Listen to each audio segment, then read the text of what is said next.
Bonjour peuple de Dieu, j'espère que vous vous portez bien par la grâce de l'Éternel. Et en ce matin, nous allons vous parler d'une thématique. Nous vous prions de rester scotché à votre antenne télévisée et nous vous revenons bien après le générique.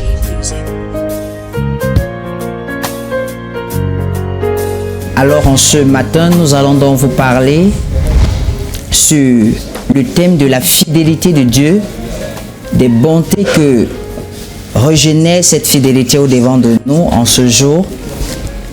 La Bible dit, Anne a crié à l'Éternel, elle a prié devant son Dieu et devant la face de l'Éternel, il lui a conduit vers un serviteur sur la voie de l'accomplissement de sa fidélité à cause des sacrifices, à cause des pleurs, à cause du rejet que ressentait Anne.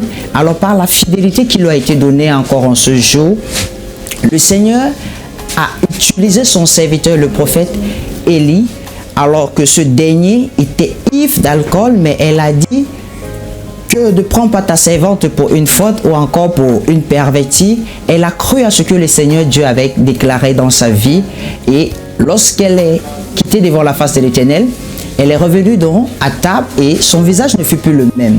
Alors je vais parler à quelqu'un encore en ce matin, je vais parler encore à un peuple, à une famille, à une nation, à une femme découragée, à une personne désemparée, de te dire que ce que Dieu a décrit dans ta vie, ce qu'il a dit, il l'accomplira. Peu importe le temps, peu importe les saisons, peu importe les années que ça peut prendre, mais tant que tu gardes espoir et tant que tu as foi en l'Éternel, le Seigneur agira dans ta vie, car sa fidélité dure à toujours et éternellement.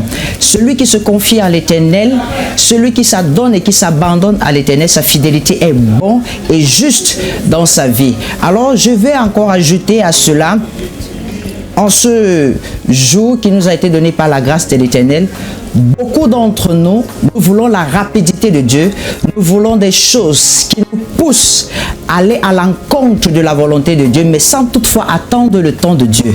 Alors le temps de Dieu est le meilleur temps, parce que quand il dit, il accomplit. Quand il ordonne, la chose prend vie dans nos familles, dans nos maisons.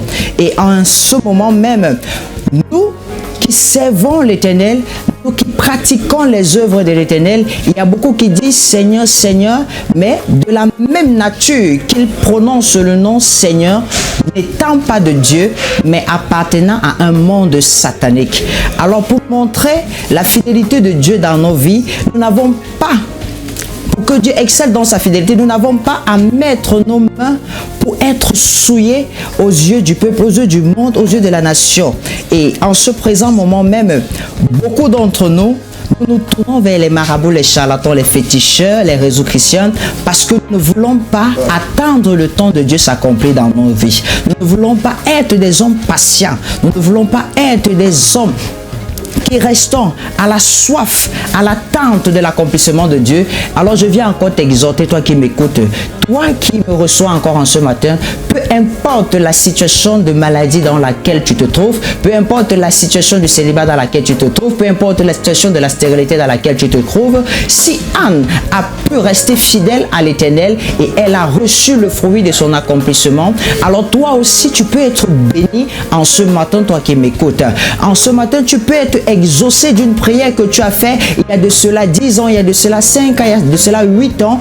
Dieu peut agir en ce moment, même si tu reçois la parole de Dieu de tout ton cœur, de toute ton âme, de toute ton espérance. Sa main n'est pas courte pour agir, ni son oreille courte pour nous entendre. Alors je viens encore une fois de plus exhorter un peuple à se remettre devant la voix de l'Éternel, à se réconforer encore, à servir leur Dieu, à marcher selon la fidélité de Dieu, à marcher selon la vision qui lui a été donnée par la parole de Dieu. Et c'est le pourquoi nous voulons encore une fois de plus Dis combien de fois il est bon, dis combien de fois il est merveilleux. Il a promis à Abraham, il a accompli. Il a promis à Israël, il a accompli. Il a promis à Jacob, il a accompli. Alors je viens encore une fois de plus t'exhorter encore en ce jour. Toi qui ne croyais pas, toi qui n'avais plus d'espoir, toi qui n'avais plus de zèle, toi qui n'avais plus d'envie, toi qui n'avais plus de moyens de servir l'Éternel, en ce matin par le canal de cette parole, je viens encore ressusciter une flamme en toi, un zèle en toi, un potentiel en toi, une sagesse, une connaissance en toi, afin que le Saint-Esprit de l'Éternel commence à t'utiliser puissamment dans toute sa grandeur, dans toute son étendard. Alors ce n'est pas parce que ta soeur a réussi que toi tu penses que ta vie est terminée. C'est pas parce qu'elle a pu prospérer que tu penses que ta vie ne trouvera pas son envol. Le temps de Dieu reste le meilleur temps. Le temps de Dieu n'est pas le temps des hommes. Le temps des hommes est un temps limité, mais le temps de Dieu est sans limite. Il est suivi d'aucun chagrin. Alors si tu attends le temps des hommes peut bien s'accomplir dans ta vie, mais celle-ci ne marchera pas avec toi tout le long de ta vie. Or, le temps de Dieu t'accompagnera même devant les moments difficiles, même devant les moments les plus compliqués de ta vie, car quand Dieu marche avec nous, il marche avec assurance, il marche avec fierté, il marche avec fidélité. Alors lorsque nous attendons le temps des hommes est éphémère. Toi qui m'écoutes encore en ce matin, je viens encore t'appuyer encore en ce matin de te tenir, de t'attacher à la parole divine, de t'attacher à l'enseignement, de t'attacher à la prière. Ne baisse pas les bras, car toute chose est possible pour ta vie, toute chose est possible pour ta famille, pour ta maison. Et si tu crois, tu verras l'accomplissement de Dieu s'établir. Sur ce, je vais encore témoigner aussi, te donner une révélation pour des jeunes qui sont précipités. La Bible dit, le fils prodigue, à cause de sa précipitation, à cause de tout ce qu'il recevait du monde, il a été changé. Il a été amené, tenté par l'ennemi de récupérer les possessions qui lui avaient été léguées par son père, et ceux-ci ne l'ont pas conduit à la sagesse, mais plutôt à la perte. C'est quand un homme tombe qui se relève, et lorsqu'il se relève, ce n'est plus pour tomber dans les mêmes erreurs qu'il a été établi. Lorsque tu tombes, tu dois te relever. La Bible dit 7 fois le juste tombe, 7 fois le juste s'en relève. Alors si tu tombes pour une première fois, les fois où tu es tombé doivent t'enseigner la manière à laquelle tu as commencé, la manière à laquelle Dieu t'a ramassé de la poussière pour te faire asseoir parmi les grands. C'est sur cela que tu dois t'appuyer pour donner un sens à ta vie, un sens à ta vie spirituelle. Ce n'est pas tout ce que tu vois grandir aujourd'hui comme des bishops, comme des hommes puissants qui sont nés du sein de leur mère en étant des hommes puissants. Non, ils ont commencé tous quelque part. Ils ont commencé tous par la petitesse. Et lorsque tu commences par des petites choses, le Seigneur te confiera encore de grandes choses. Il te donnera encore au-delà de ce que tu ne puisses imaginer, au-delà de ce que tu ne puisses espérer. Parce que la Bible dit ceci, il y avait une femme à la perte de sang.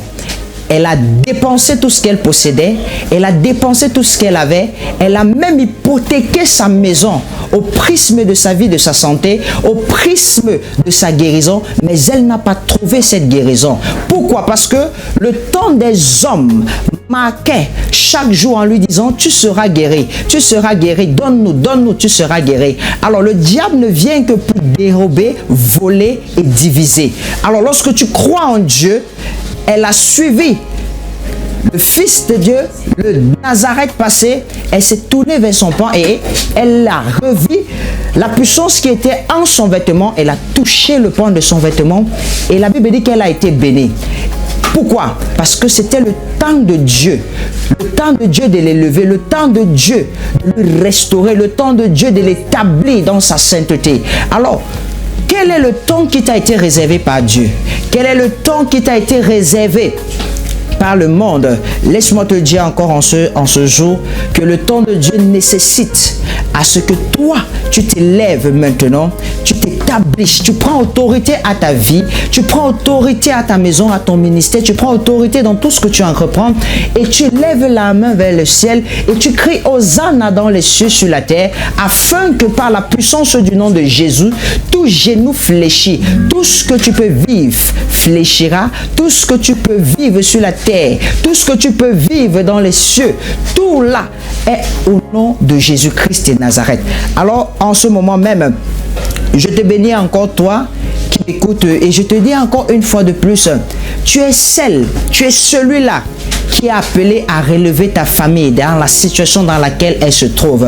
Parce que c'est pas ta foi, pas ta croyance, pas ta persévérance, par ton zèle, par ta capacité de prier que le Saint-Esprit t'élèvera encore davantage. Tu es le Moïse de ta famille, tu es le Gédéon de ta maison. Alors Dieu t'a équipé, il t'a armé, il t'a confectionné de toutes ces armes spirituelles afin que tout lieu où foulera la plante de tes pieds, tout lieu où foulera les plantes de tes pieds, que tu le prennes en possession, en héritage, pour que tu puisses exceller et tirer ceux-là qui n'avaient ni de connaissance ni de savoir, ceux-là qui méprisaient le Dieu que tu sers, à servir l'Éternel ton Dieu, car ce Dieu est un Dieu qui produit la paix, la santé, la joie, l'amour, la fidélité, l'abondance et la grâce dans nos demeures. C'est le pourquoi le Dieu qui capacite nos vies, lorsqu'il te capacite, il te perfectionnalise, il te donne toutes les armes favorables qui te pousseront vers ta gloire, qui te pousseront vers ton élévation, qui te pousseront vers ton succès. Si nous regardons à la vie de Job, Job a commencé dans la grandeur, mais à cause de sa fidélité, à cause de son honnêteté, tu peux être riche, tu peux être puissant, tu sais Dieu, mais il y aura toujours des épreuves pour te faire entrer dans l'onction du surnaturel, pour te faire entrer dans l'onction de la triple portion. Lorsque Job a été éprouvé, il a été éprouvé même par sa femme, même par son épouse, par ses enfants, qui l'ont demandé de régner la face de l'Éternel. Qui est celui-là, qui est celle-là qui te demande d'abandonner le chemin de Dieu, qui te demande d'abandonner le chemin de Christ, qui te demande d'abandonner la foi chrétienne pour t'introduire dans le monde éphémère où se trouvent des marabouts, des charlatans? Laisse-moi te dire en ce matin, encore en ce jour, attache-toi fermement à la parole de Dieu, attache-toi à la vision qui t'a été donnée de Dieu, prends tout ce qui t'a été donné par l'accomplissement de sa parole et établis-toi maintenant afin que la grâce et la puissance du Saint-Esprit soient avec toi tout le long de ta vie, tout le long de ton existence. Que le Saint-Esprit marche avec toi comme il a marché avec Job. Il a relevé Job dans ses faiblesses. Il a relevé Job dans sa misère et il lui a donné la triple portion de tout ce qu'il attendait. Dieu l'a récompensé. La Bible dit, je remplacerai les années qu'on dévorait, la sauterelle, le gazam, le diélect.